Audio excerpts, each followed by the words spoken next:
Hello guys, welcome to our channel. और आज हम लेके आए real history of Mustafa Hussain की रिएक्शन। एंड इसमें लिखा हुआ है कि दुनिया के सबसे बहादुर बच्चे की कहानी। सो ये देखना होगा ऐसा क्या है इस बच्चे के अंदर जो इसको सबसे बहादुर बताया जाता है। एंड मुस्लिम वर्ल्ड में बहुत इनको माना जाता है कि ये बच्चा जो था ये बहुत बहादुर रहा था, क्योंकि बहुत सारे लोगों ने मेरी वीडियो भेजी और बोला है कि इसको ज़रूर आप देखिएगा और समझिएगा कि ये क्या कहानी है और कैसी है। बिकॉज हमें ऐसी इंटरेस्टिंग स्टोरीज जानने का बहुत हमें होता है, उत्सुकता होती है कि हाँ इसमें क्या हुआ होगा, क्या किया होगा किसी ने। और फिर जब हम देखते हैं तो बिल्कुल सल्यूट करने का मन करता है जैसी वो चीज़ें करते हैं। सो देखते हैं इस वीडियो के अंदर क्या है। और हम लोगों ने बहुत सारे वॉरियर्स के बारे में तो जान ही लिया है, लेकिन ऐसे वॉरियर के बारे में नहीं जाना है कि जो वर्ल्ड का सबसे ब्रेव माना जाता है। तो आज हम उनके बारे में जाएंगे। और अगर मैं बात करूँ मुस्तफ़ा की, तो मैंने लिटरली इनके बारे में कभी भी, मुस्तफ़ा हुसैन के बारे में मैंने कभी भी नहीं सुन रखा है।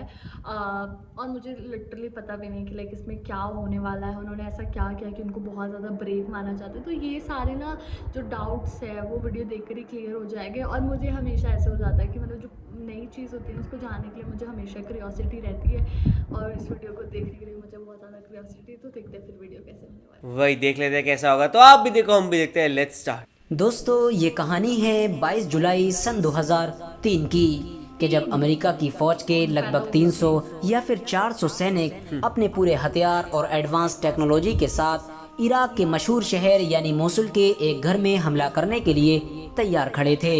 हथियारों से लैस अमेरिका के ये ताकतवर फौजी इराक के जिस घर पर हमला करने के लिए तैयार खड़े थे, उस घर में सिर्फ और सिर्फ 4 लोग मौजूद थे। और ये चारों लोग कोई आम इंसान नहीं, बल्कि उस दौर में अमेरिका के सबसे बड़े दुश्मन यानी सद्दाम हुसैन के रिश्तेदार थे। उन 4 लोगों में से जहां एक तरफ 2 लोग तो खुद सद्दाम हुसैन के ही बेटे थे, जबकि एक उनका गार्ड और एक 14 साल का बच्चा भी मौजूद था। 14 साल का वो बच्चा कोई और नहीं बल्कि सद्दाम हुसैन के बेटे यानी कुसै बिन सद्दाम हुसैन का बेटा था, यानी पोता। रिश्ते में सद्दाम हुसैन का सगा पोता था। वाह। दोस्तों, अमेरिकी फौज इन चारों लोगों को एक लंबे वक्त से तलाश कर रही थी, लेकिन एक खुफिया मकान में छुपे होने की वजह से अमेरिकी फौज चाहकर भी इन चारों को ढूंढने में हमेशा नाकामयाब रही थी। और आखिरकार अपने ही किसी इंसान की जासूसी की वजह से अब अमेरिकी फौज ये पता लगाने में कामयाब हो गई थी कि ये लोग किस जगह पर छिपे हुए हैं। यही वजह थी कि पता लगते ही अमेरिकी फौज ने बगैर कोई गलती किए हुए पूरी ताकत के साथ इस मकान पर हमला कर दिया था। और मकान के अंदर मौजूद उन चारों लोगों ने भी जब अपने सामने इतनी बड़ी और ख़तरनाक फौज देखी तो हाथ खड़े करने की बजाय लड़ने का फैसला किया। जहां एक तरफ अमेरिकी फौज नए नए खतरनाक हथियारों से मालामाल थी, तो वहीं दूसरी तरफ उन चारों लोगों के पास एक एक या दो दो से ज्यादा बंदूकें नहीं थीं।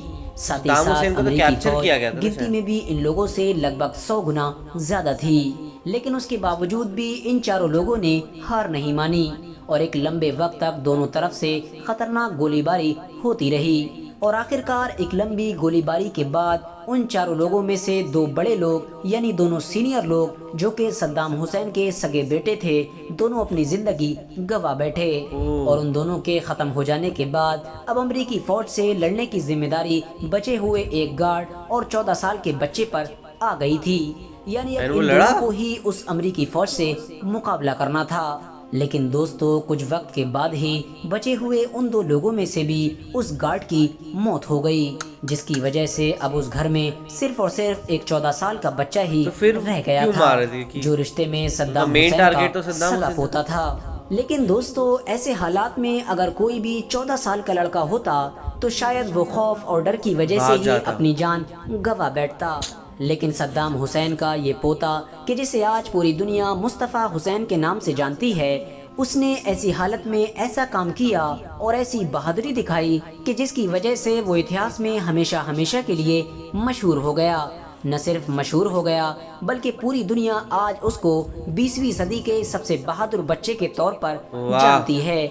यानी आज के दौर में उसको 20वीं सदी का सबसे बहादुर और सबसे निडर बच्चा माना जाता है, क्योंकि मुस्तफ़ा हुसैन ने अपने तीनों साथियों के ख़त्म हो जाने के बाद भी उस खतरनाक और बड़ी फौज से कई घंटों तक अकेले मुकाबला जारी रखा था।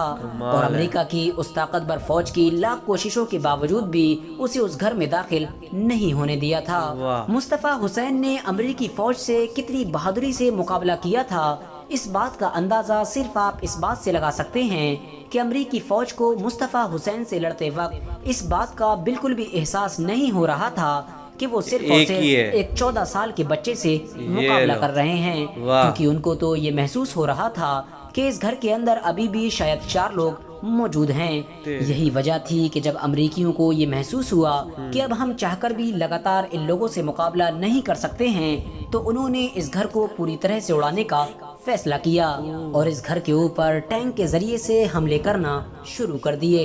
और इन्हीं हमलों की वजह से ही सद्दाम हुसैन का सिर्फ 14 साल का पोता यानी मुस्तफ़ा हुसैन भी अपनी जान गंवा बैठा और हमेशा हमेशा के लिए हमारी इस दुनिया को अलविदा कह गया।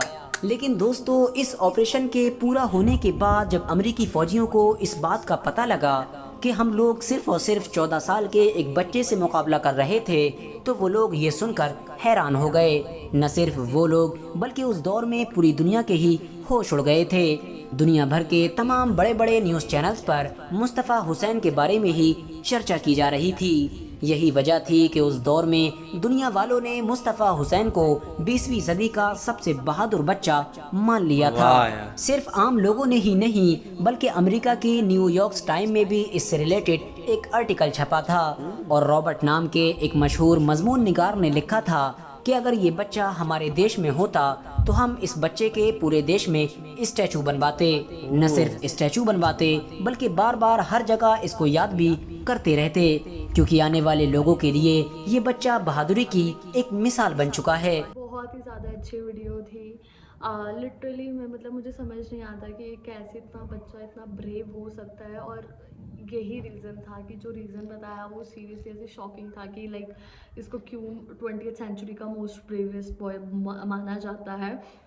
और जो रीज़न था वो बिल्कुल सही भी था कि लाइक आप इतनी सारी आर्मी से बेसिकली आप एक 14 साल का बच्चा लड़ रहा है, तो आप अपने में ही वो बहुत बड़ी बात हो जाती है। और फिर मतलब जो अमेरिका की आर्मी थी वो इतना तंग आकर उन्होंने क्या क्या सोचा उस बिल्डिंग को ही उड़ा लेते हैं, तो उन्होंने वो तक स्टेप लिया। लेकिन वो 14 साल के बच्चे को हरा नहीं सके, तो अपने में बहुत ज़्यादा मतलब बड़ी बात थी। और सीरियसली हम 14 साल के अगर कोई बच्चा होता, इवन 14 क्या कोई 20 या 24 साल का लड़का भी होता, वो भी हार जाता, वो भी अपनी हार मान लेता। लेकिन ये 14 साल के बच्चे में इतना ज़्यादा कहते हैं ना, इतना कॉन्फिडेंस था और इतना ब्रेव था कि वो उसने मतलब लड़ना चूज़ किया मरने से पहले, तो वो बहुत बड़ी बात थी।